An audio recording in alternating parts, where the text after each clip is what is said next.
Welcome back to 5 Talking Points, the series where I pick out 5 things from the F1 weekend and talk about them.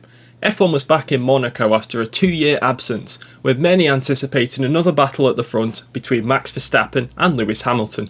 So let's talk about it.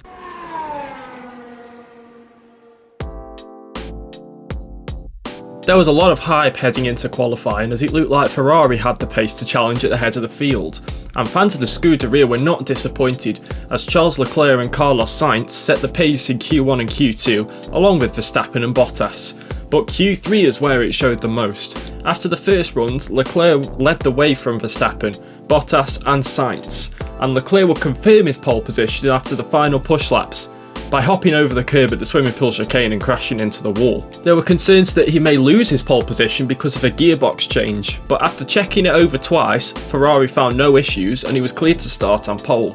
But on his installation lap, Leclerc reported a problem and headed back to the garage.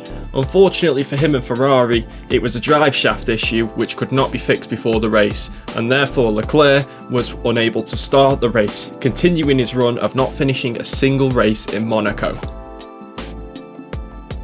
It's not very often that we talk about Lewis Hamilton having a poor weekend. Of course, in Imola, he made a mistake in the race but came back to finish second. This weekend was just horrible for him on every level. He was off the pace in all the practice sessions. Mercedes then made setup changes to both cars, and whilst they favoured Valtteri Bottas, they didn't favour Lewis one bit, and in fact he said it made his car feel even worse.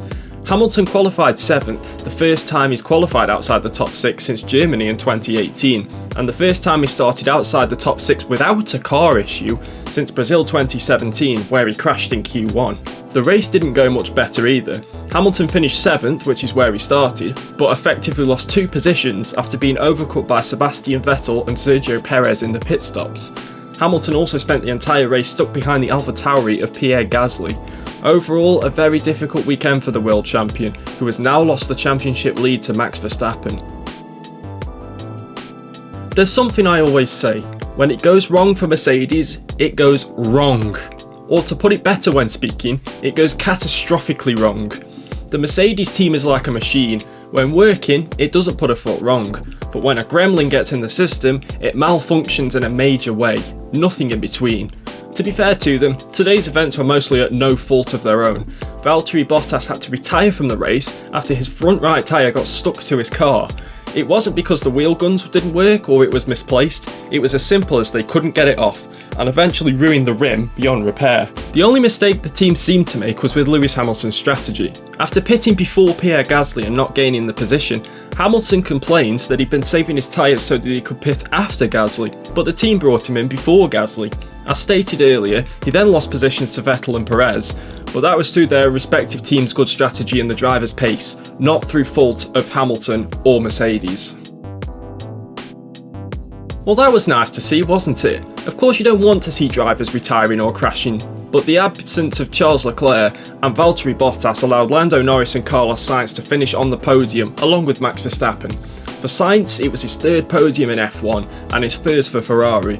For Norris, it was also his 3rd in F1, his 2nd of the season, and it also put him back up into 3rd in the Drivers' Championship. It was also lovely to see Carlos and Lando together on the podium for the first time, and seeing them still having the same banter and bromance as they had when they were teammates. Now, I kind of expected to have the title of a boring race, but not the clean bit. In fact, it was so clean that there wasn't a single yellow flag at all throughout the entire race.